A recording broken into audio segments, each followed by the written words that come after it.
Hi students, आपका physics की class में स्वागत है। आपको विद्युत द्विध्रुव के कारण विद्युत विभव ज्ञात करने के लिए आपको ये समझाया जाएगा। विद्युत द्विध्रुव के कारण विद्युत विभव एक बहुत अच्छा टॉपिक है और थोड़ा सा बड़ा है। आपको इसको दो बार में बताऊंगा, एक बार रफली बताऊंगा और एक बार आपको फेयरली बताऊंगा, जिससे आपको समझ में आ जाए। एक बात देखो, ये इसका डायग्राम है, बहुत अच्छा सा एक डायग्राम देखिए। ये एक विद्युत द्विध्रुव है, ये माइनस क्यू आवेश है इस पर और इस पर प्लस क्यू आवेश है। इसकी लंबाई आप जानते हैं 2a होती है, यहां से यहां तक लंबाई 2a। इस 2a को ये मिड पॉइंट है, ए हो जाएगा और इधर भी a हो जाएगा। बताना ये कितना a और ये भी कितना है a है। अब इससे यहां पर आपको विद्युत द्विध्रुव के कारण विद्युत विभव ज्ञात करना है। आपने अक्षीय और निरक्षीय स्थिति में विद्युत द्विध्रुव के कारण विद्युत विभव ज्ञात करना सीखा था। अब आप इसी तरह से इसको सीख रहे हैं। यहां पर अक्षीय और निरक्षीय बाद में आएंगे, बस इतना फर्क है। विद्युत क्षेत्र की तीव्रता में अक्षीय और निरक्षीय एक अलग अलग टॉपिक करे, वो एक साथ वाला भी है उसमें भी, लेकिन आपके सिलेबस में था अलग अलग करने का, इसमें एक ही साथ करने का। ये अलग अलग तरह से भी हो जाता है, लेकिन आपके सिलेबस में एक साथ करने का है। अक्षीय और निरक्षीय मिक्स में आएगा। देखो, हम एक ऐसा बिंदु मान लें, न वो अक्ष में हो न वो निरक्ष में हो। तो ऐसा बिंदु देखो यहां पर है, ये P बिंदु है और जिस पर विद्युत विभव ज्ञात करना है इस जगह पर, इससे r दूरी पर है ये बिंदु, ये P है यहां पर। अब आप इसमें देखो कि इसकी बीच की जो दूरी है, यहां से यहां तक आप देखिएगा कि अब मुझे इस आवेश के कारण भी यहां पे विभव निकालना है और प्लस क्यू आवेश के कारण भी यहां पे विभव निकालना है। तो इस दूरी की जरूरत पड़ेगी, इसलिए इसको हमें मिलाना पड़ेगा। ये मिला दिया, इसे R1 मान लो आप, और यहां से इसकी जरूरत पड़ेगी, इसलिए इसको भी आपने मिला दिया।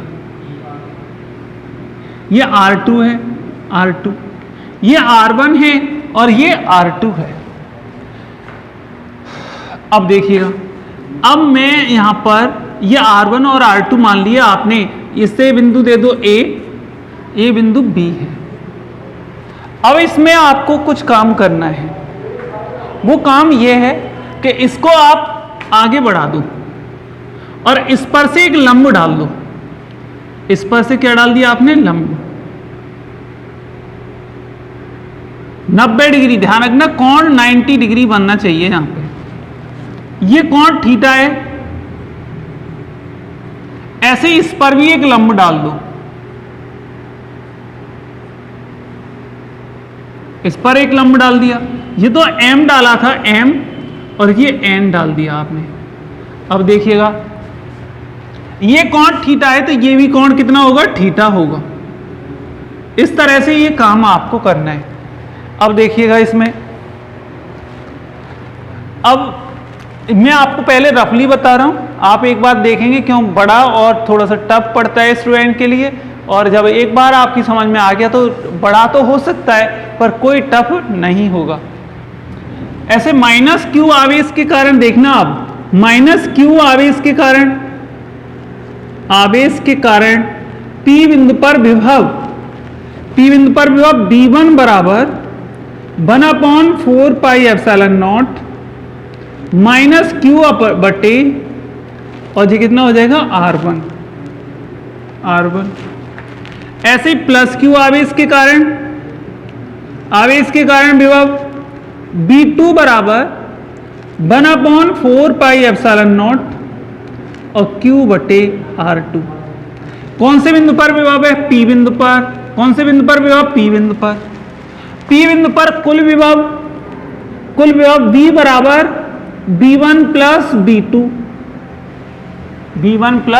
B2। इस तरह से आप इसको लिख सकते हैं। बताओ V1 की वैल्यू कितनी है? V1 की value 1/4πε0 minus Q upon R1 plus B2 की वैल्यू कितनी है 1/4 पाई एप्सिलॉन नॉट Q बटे R2। अब इसमें से क्या कॉमन आ रहा है, इसमें से कॉमन आ रहा है 1 यानी Q बटे 4 पाई एप्सिलॉन नॉट। ये कॉमन आ गया, जब ये कॉमन आएगा तो ये बचेगा 1 माइनस 1/R1 प्लस 1/R2। इसको आप ऐसे भी लिख सकते हो भाई -1 जो पहले नहीं, हम प्रयास करते हैं कि माइनस वाला पद पीछे आए। तो देखो Q बटे 4 पाई एप्सिलॉन नॉट और जो हो जाएगा 1/R2 माइनस 1/R1। अब देखिएगा इसमें आपको R1 और R2 निकालने, तो R1 के लिए ये समीकरण 1 है, आपको निकालना है क्या बताओ, R1 और R2 निकालना है। क्या निकालना है, R1 और R2 के मान निकालने हैं। यहीं पे स्टूडेंट भूलता है, R1 और R2 के मान देखो कैसे निकलेंगे। आपको ध्यान रखना है त्रिभुज कौन से में, त्रिभुज AMP में। आपको ये पता होगा कि जो हमने लंब क्यों डाला था, इस पर लंब इसलिए डाला था कि ये यहां से लंब इसलिए डाला था कि AP बराबर MP के हो जाए। AP बराबर किसके हो जाए, MP। तो देखो वही लिख रहा हूं मैं, AP बराबर, बताओ बेटा इसमें MP बराबर कितना दिखाई दे रहा है, 2 भागों में बट रहे हैं MP। M से P तक 2 भाग हैं, एक तो यहां से यहां तक और एक यहां से यहां तक। कहां से कहां तक, यहां से यहां तक और यहां से वहां तक। तो जो हो गया MO plus OP, MO plus OP, AP बराबर। अब देखिए MO का मान कितना है, MO हमें हमारे पास नहीं है। अब MO का मान निकालना पड़ेगा त्रिभुज AMO में। किसका मान निकालना है अब, MO का। बताओ ये बताना cos थीटा बराबर कितना होता है, cos थीटा बराबर होता है आधार बटे कर्ण। आधार और कर्ण 90 के सामने की भुजा, 90 डिग्री के कोण के, 90 डिग्री के कोण के सामने की भुजा कर्ण होती है और किसी कोण के सामने की भुजा लंब होती है और शेष भुजा आधार होती है। तो यहां पर कोण के सामने की भुजा तो लंब हो गई और 90 के सामने की भुजा कर्ण हो गई है यहां से यहां तक, और cos थीटा बराबर होता है आधार बटे कर्ण। तो जो हो गया MO अपॉन OA। MO बराबर कितना हो गया, MO OA cos थीटा। अब देखना ये इसका मान कितना है, OA का A है, ये cos थीटा। तब देखो कितना आया, इसमें मान लगाते हैं तब AP बराबर MO A cos theta plus इसका मान कितना है OP का, देखो OP बराबर कितना है, R है, OP बराबर R, यानी ये R1 बराबर आ गया R plus A cos theta. किसका मान निकाल लिया आपने, R1 का। इसी तरह से R2 का मान निकालेंगे, किसका मान निकालेंगे, R2 का। कौन से त्रिभुज में,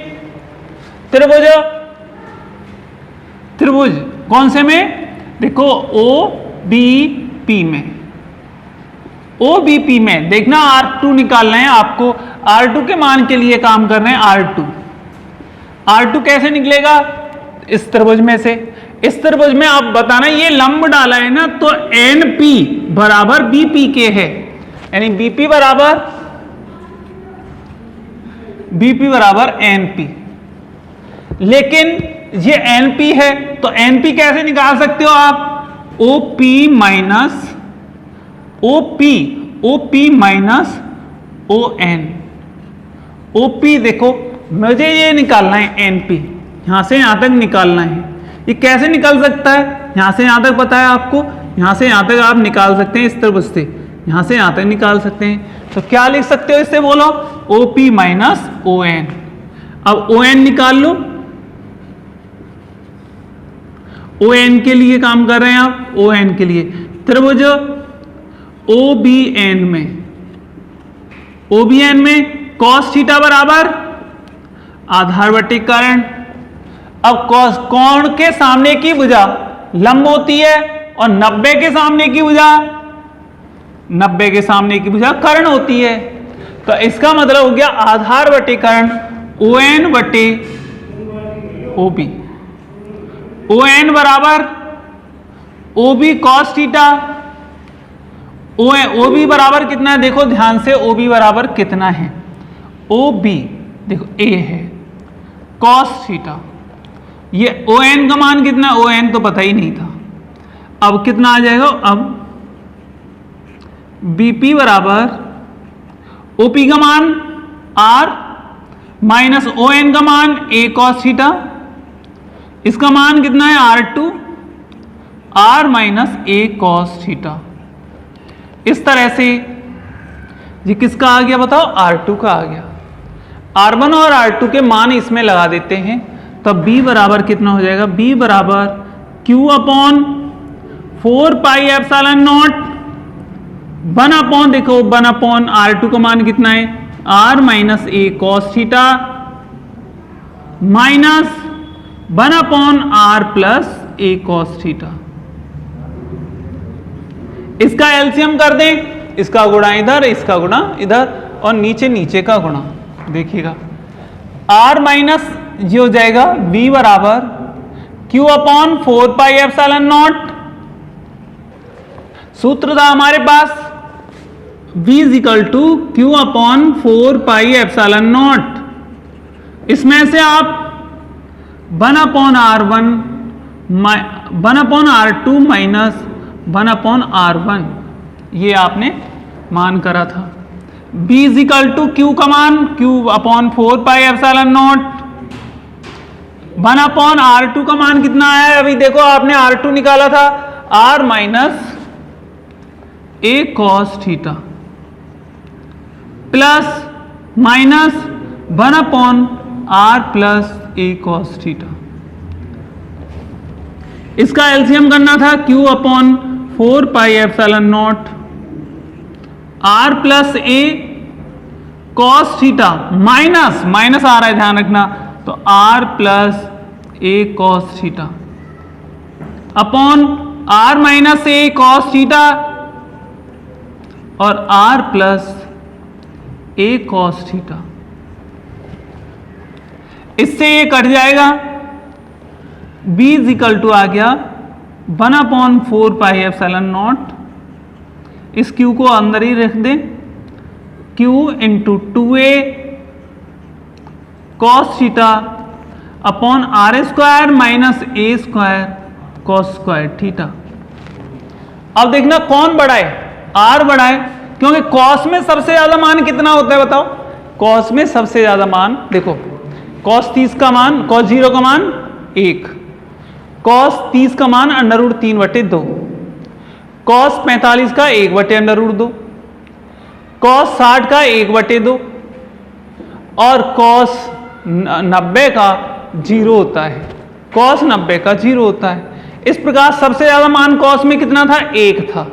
तो अब 1 से ज्यादा तो होगा नहीं, देखना यहां पे अब R is much greater than A, so R square यानी छोटी संख्या और छोटी हो जाएगी,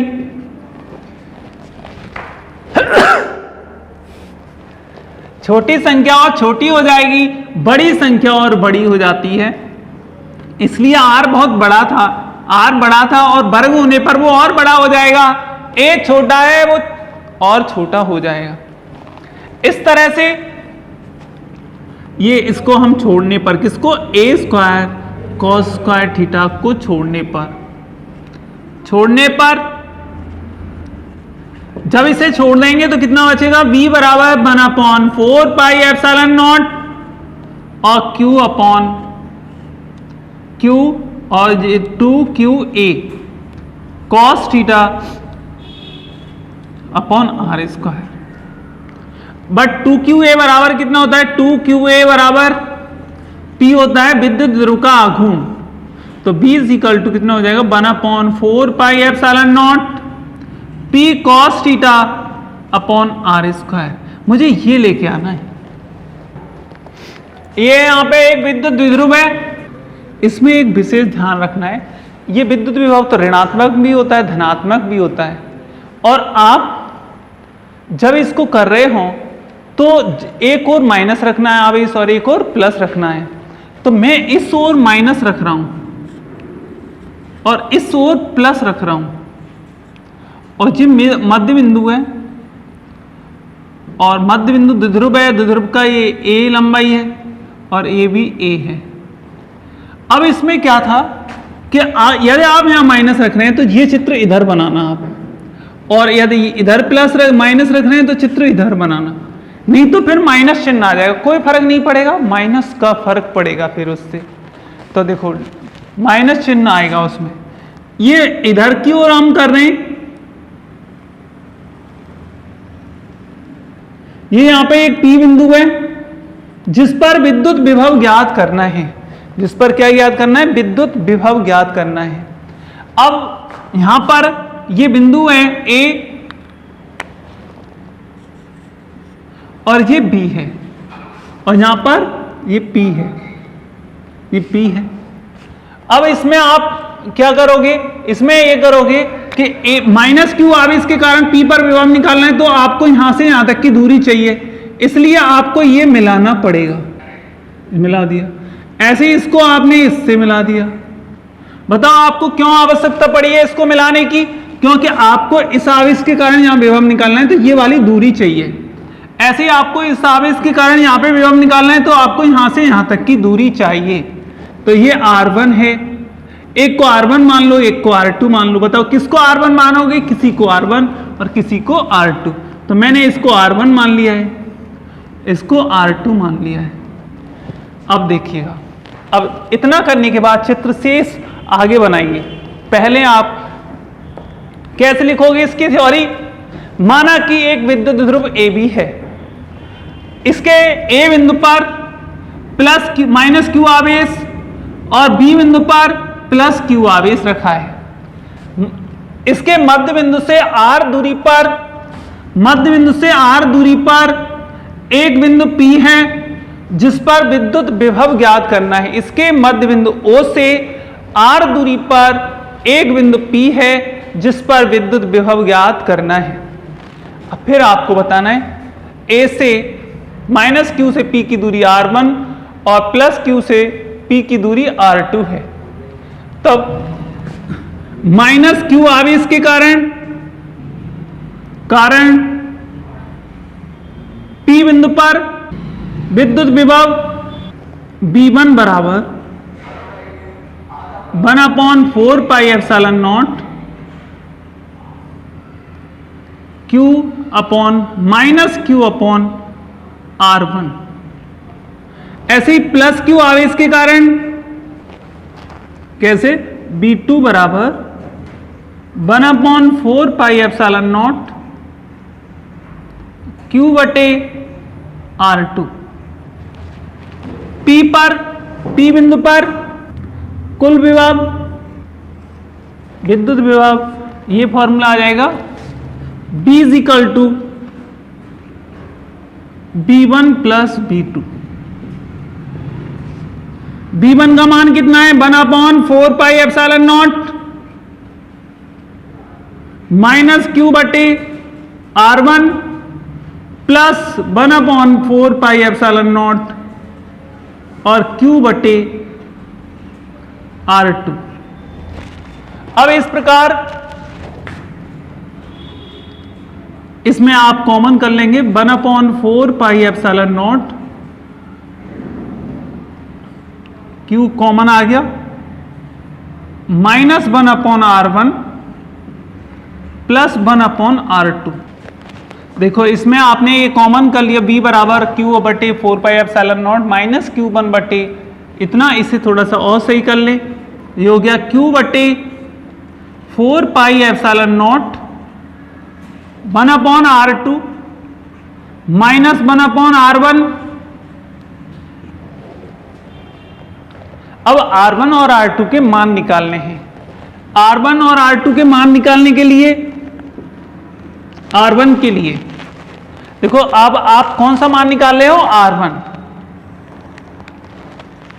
R1 के लिए आप इसमें सबसे पहले देखो, अब R1 का मान निकालना है तो वो तभी निकलेगा पहले आपको PO को आगे बढ़ाते हैं। पहले PO को आगे बढ़ाते हैं।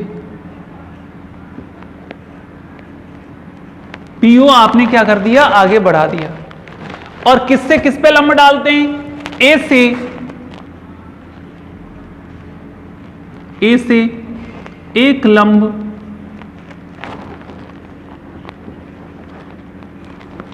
AM डालते हैं।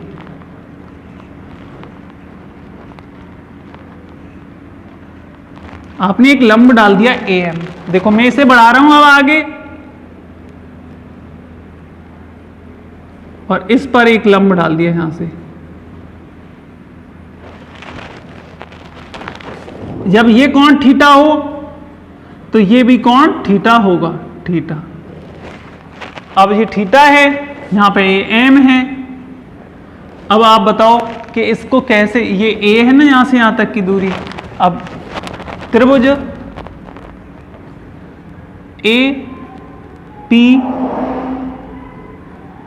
में, APM में आपको पता होना चाहिए ये वाली दूरी इसके यानी AP बराबर MP के है। लंब डालने पर यह फर्क पड़ गया, AP बराबर MP के हो गया। AP बराबर MP। AP का मान कितना है, R1। MP कितने भागों में बट रहा है, दो भागों में, एक तो MO और OP। दो भागों में देखो, MO प्लस OP। अब आपके पास MO नहीं है, MO के लिए त्रिभुज है, किसके लिए काम कर रहे हैं हम, त्रिभुज MOA में। अब देखिएगा कैसे निकालेंगे इसमें, cos थीटा बराबर आधार बटे कर्ण। कोण कोण कौन सा है, कोण कोण के यानी cos थीटा बराबर आधार, तो ये हो गया MO, और कर्ण हो गया 90 के सामने की भुजा, ये 90 का होता है लंब डाला है तो, और इसके सामने की भुजा ये है। cos थीटा बराबर MO अपॉन OA। MO बराबर OA cos थीटा, MO का मान, MO बराबर OA का मान है A cos थीटा। तब R1 बराबर MO का A cos थीटा और प्लस OP का मान R। इसे R1 बराबर ऐसे भी लिख सकते हैं, R1 बराबर आया यहां पे R plus A cos theta, A cos theta. अब देखिएगा जी R1 निकाल लिया आपने, इसी तरह से अब R2 निकालेंगे। कौन से, देखना R2 के लिए, R2 के लिए क्या करोगे, क्या करेंगे इसमें, अब यानी उसमें लंब डालेंगे किस पर, B से, बिंदु B से डालते हैं। इस पे लंब डालो, इस पर 90 का, 90 के कोण पर ये आपने लंब डाल दिया है, ये N है यहां पे। अब देख लीजिएगा BN डालते हैं, तब cos थीटा बराबर वही आधार बटे कर्ण ON बटे कर्ण OB। तो ON बराबर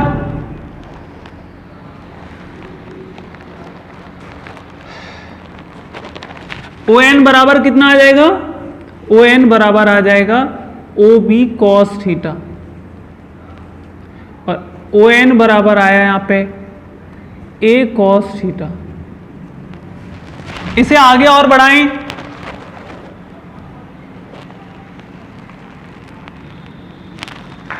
इसको आगे बढ़ाएं तो ये देखना ON है, ON बराबर निकाल लिया इसी तरह से देखो लंब डाला है आपने, तो कौन सा किसके बराबर है, यानी इसमें दिखाई दे रहा है लंब डालने का मतलब बराबर होना, OB बराबर NP, OB बराबर NP। लेकिन NP बराबर कितना लिख सकते हो आप, NP देखो आपके पास ये है, ON निकाल लिया आपने, और आपके पास ये टोटल है यहां से यहां तक है और यहां से यहां तक है, तो बताओ ये कैसे निकल सकता है। दोबारा सुनो एक बार फिर, आपके पास यहां से यहां तक की दूरी कितनी है, R, ये R है, R यहां से लेकर यहां तक, जब ये R है और यहां से यहां तक ON निकाल लिया आपने, ON निकाला है, तो आप यहां से NP निकाल सकते हो ना, निकाल सकते हो, NP निकाली जा सकती है। देखो कैसे लिख सकते हो, NP की जगह पे, NP की जगह पे लिख सकते हो OP माइनस ON। OP का मान कितना है, OP का मान R है, ON का मान कितना है, A cos थीटा निकाल लिया अभी आपने, ये निकाल लिया, OB बराबर, अब देखो आपने OB बराबर, OB का मान कितना है, R2 है। इस तरह से आपके R1 और R2 के मान निकल आए हैं। जो समीकरण नंबर 1 था, एक समीकरण, समीकरण 1 से, समीकरण 1 क्या है, समीकरण 1 है B बराबर 1 यानी Q upon 4 pi epsilon naught, इसमें आपको कॉमन करना है 1 अपॉन R प्लस, देखो 1 अपॉन किसका, R2 का मान, R2 का कितना है, R minus A cos theta, minus 1 upon R plus A cos theta. इसका एलसीएम कर सकते हो आप, Q बटे 4 पाई एप्सिलॉन नॉट, इसका इधर R plus A cos theta minus R, देखो ये माइनस चिन्ह लगा रहे हो और माइनस यहां आ रहा है, तो ये वाला चिन्ह कौन सा हो जाएगा, प्लस A cos थीटा बटे R minus A cos theta और R plus A cos theta. इस तरह से एक कोष्ठक में R minus A cos theta, एक में R plus A cos theta, इसमें आप कर सकते हो Q बटे 4 पाई एप्सिलॉन नॉट, कुछ कट रहा है इसमें, काट लो, R से R कट गया, अब कितना बच रहा है, R से R, ये हो गया यहां पे 2A, A cos theta, A cos theta, 2A cos theta. अरे भाई ला लो, इसमें R square, R minus A और R plus A, R square minus A square, एक में प्लस माइनस है और एक में प्लस है, आप बताओ क्या हो सकता है इसमें, इसमें हो सकता है R square minus A square cos square theta. अब इसे इधर साइड से करेंगे, आपको पहले बता दिया एक बार, इस वजह से आपको ज़्यादा प्रॉब्लम नहीं आएगी। अब इसे करने में 2-3 बार आप घर पे लिखकर प्रैक्टिस करेंगे इसकी, तभी आएगा। आप कंफर्म कर लीजिए कि जब आप पढ़ रहे हो तो 2-3 बार लिख के देख लीजिएगा, तब आपकी समझ में आ पाएगा। इस तरह से अब जो बताओ, कॉस में सबसे ज़्यादा मान कितना होता है, 1 होता है। अभी मैं आपको बता रहा था कॉस में सबसे ज़्यादा मान कितना होता है, 1, और 1 से ज़्यादा मान नहीं होता। तो अब जो बताना है यहाँ पे, लेकिन R बढ़ाए कि ये बढ़ाए, आप बताओ R बढ़ाए कि ये बढ़ाए। आपने विद्युत द्विध्रुव में ये पढ़ा था, 2 समान Q है, ये भी Q है, परंतु विपरीत प्रकृति, ये माइनस है ये प्लस है, कि 2 आवेश एक दूसरे से अल्प दूरी पर रखे होते हैं। इसका मतलब दूरी कैसी है दोनों की, अल्प है। जब अल्प दूरी है तो आप बताओ कि यहां से ये R ज्यादा लग रहा है कि अब A ज्यादा लग रहा है, R ज्यादा है A कम है, तो R is greater than A। अब R बड़ा है और A छोटा है, तो R स्क्वायर क्या हो जाएगा, बहुत बड़ा हो जाएगा, और A स्क्वायर छोटा। आपको पता ही है कि छोटी संख्या का वर्ग करने पर वो और छोटी हो जाती है, तो R square is much greater than A square. अब ये बड़ा हो जाएगा तो ए स्क्वायर कॉस स्क्वायर थीटा को छोड़ने पर क्योंकि कॉस में सबसे ज्यादा मान कितना होता है 1, तो अब देखो जब छोड़ दिया तब कितना बच रहा है, तब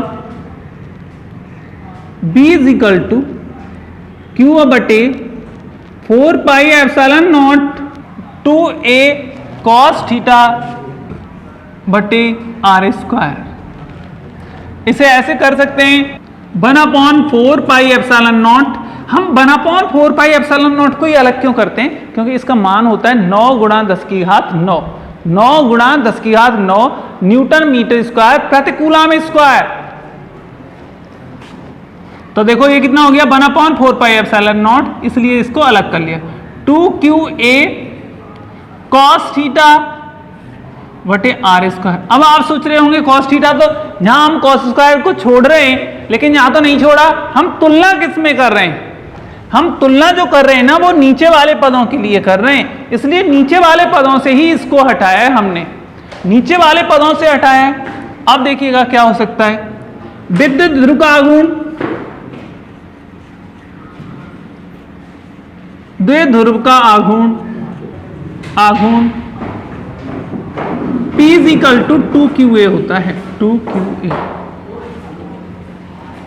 P is equal to 2qa, तो कितना हो जाएगा यहां पे B is equal to 1/4 pi epsilon naught P cos theta upon R square. इस तरह से ये एक फॉर्मूला था volt.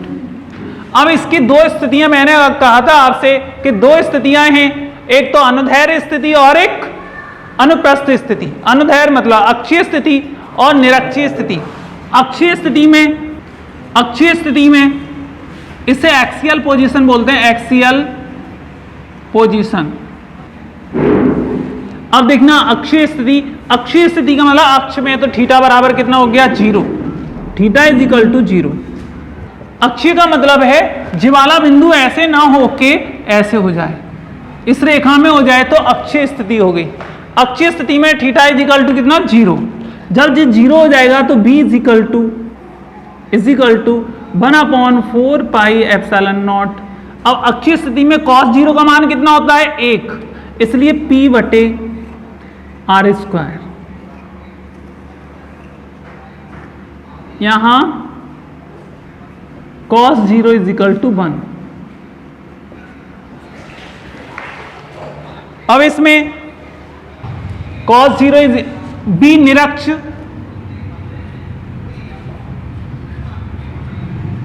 b is equal to 1/4 pi epsilon not